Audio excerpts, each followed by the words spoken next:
And it's time for that segment you all wait for, all you moviegoers, and that is Cinema Corner. Producer Charles here once again, and I guess moviegoer Charles is what we need to. Sure.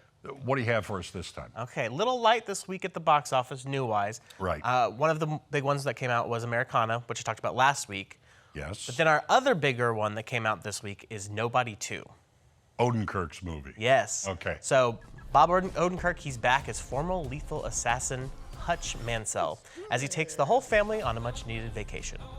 But things go sideways when Hutch stumbles into some trouble. But of course, what can you expect? Yeah. Otherwise, it's a vacation movie. Right. Yeah. That's true. The whole original cast is back, along with Odenkirk. Christopher Lloyd Okay. comes back as his dad, Connie Nielsen as his wife. The newest member of the film, though, is Sharon Stone. She's kind of our big bad of this one. Oh. Yes. But I feel like she was maybe a little underutilized in it. Really? I feel like she didn't have much screen time. Which, I mean, you don't need a villain to have a lot of screen time, but I feel like... Was it choice screen time, though? I would say it's probably choice, but also I feel like it would have been a little better to have her more in it, too. Okay. Okay. And she's really kooky. Kind of a kooky villain in it, Yeah, too. she can do that. Yeah. So this is actually the American directorial debut of an Indonesian director named Timo, I'm going to butcher his last name, but Tjahjanto. So I knew I'd mispronounce that one. He does a lot of like action ones over there in Indonesia. So he definitely has that background behind him. Yeah. This film is good, but it doesn't live up to the original. And I mean, that could be hard to do. yeah, the original I feel like was at the time something very much different for action because it's not like in your face crazy action, in my opinion at least. It was much more of a simple action film that was very fun. This one's also fun and it's got some action, but it feels like they really try to drive more of the comedy in this one too, which I feel like feels forced at some points. Odenkirk is good at comedy. Right. And you've already developed what, you don't have that to develop anymore. Right. It kind of explores a bit more about like Hutch's backstory as a kid. Oh. And it hints a tiny bit at Becca's, his wife's backstory. Like we're gonna get something, but we don't really actually ever get anything. Which I feel like why hint it if you're not going to at least explore it a little bit. I mean, maybe they were hoping for a Nobody 3 and that's like the first puzzle piece for that. Okay. I wish we would have gotten more of that storyline too. But it's good overall. The final fight scene in like the first one was really good in my opinion. Yeah. I mean, all of the action was really good. The action in this one was enjoyable, but also I feel like kind of a little bit of a letdown, to me at least. Okay. The big fight scene at the end felt very quick. I don't feel like it felt rushed. It just felt very quick. Okay. I wish they would have done a little bit more to it. But Bob Odenkirk, he shines still as Odenkirk Hutch. is good. Right. There's unique scenes in it too, like fight-wise, but overall, all the fight scenes just kind of felt meh to me. I mean, it is good. I don't want people to think it's not. I know you saw somebody that had a pretty bad review for it, Yeah. but Yeah. overall, I thought it's still an enjoyable one. Okay. Well, I would see it anyway. I mean, Yeah, I would I definitely like say, Odenkirk's work, yeah, watch it once. and I did enjoy the first one.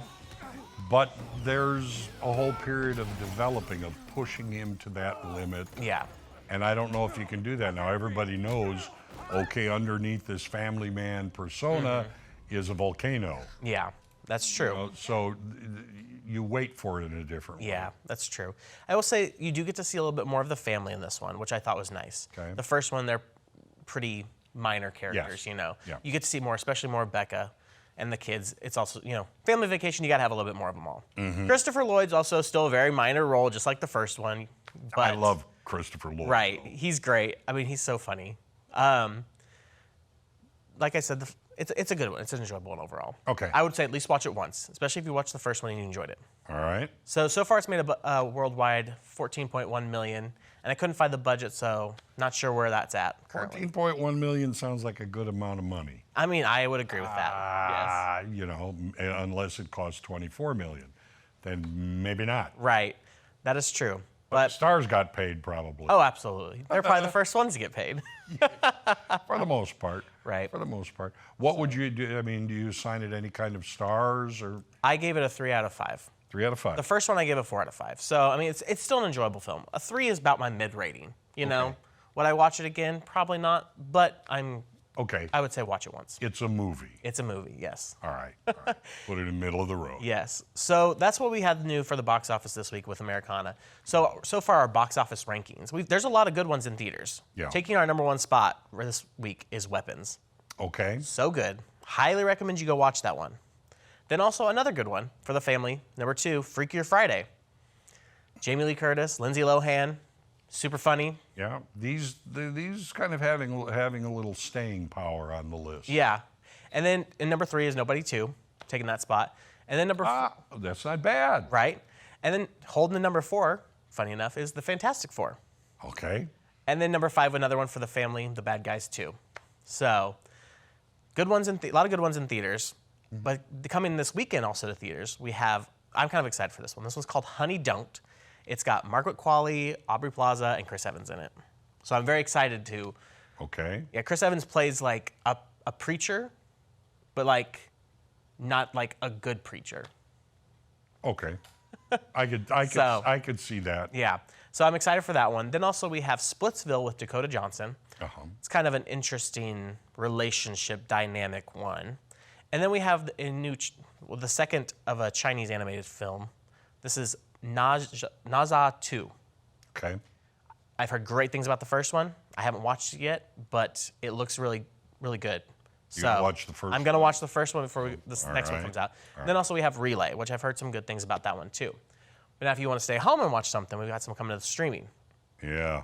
On Friday, something for the kids, Night of the Soupocalypse hits Peacock. Okay. That one was interesting. I went and watched it. The kids will like it, you know. Yeah. Okay. Then we have a Hulu original also hitting Hulu on Friday called Eenie Meenie. Looks a little. It's like kind of like a little heist-esque film. Okay. So, then on Saturday we have On Swift Horses hitting Netflix. That's with Jacob Elordi, Daisy Edgar Jones, and Will Poulter. That one's a good one. Probably not going to be everybody's cup of tea, but Okay. it's a nice one. So that's what we've got this week. Yeah.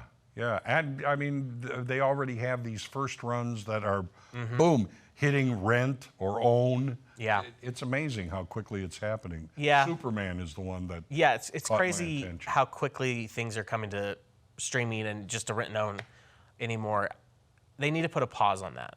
You know, there should be at least 6 months after it leaves theaters. After it leaves, not after it first hits opening weekend. Yeah. After it leaves theaters, 6 months. I mean, I understand why people want to see it right away. Yeah. But I also see what it might do to the theater industry itself. Popcorn sales will go down, you know, Right. incredibly. That alone. And they make Yeah. a lot of money on that. Well, that's why they've started selling those at home. You know, you pop them yourself. AMC has them. All I go do is go to the grocery store and get them. Well, that's what they sell them at the stores now. So Well, that's true. That's true. So that's kind of wrapping it up. that's what we got. All right. Sounds real good. Join us next time once again for Cinema Corner. Thanks for joining us this time.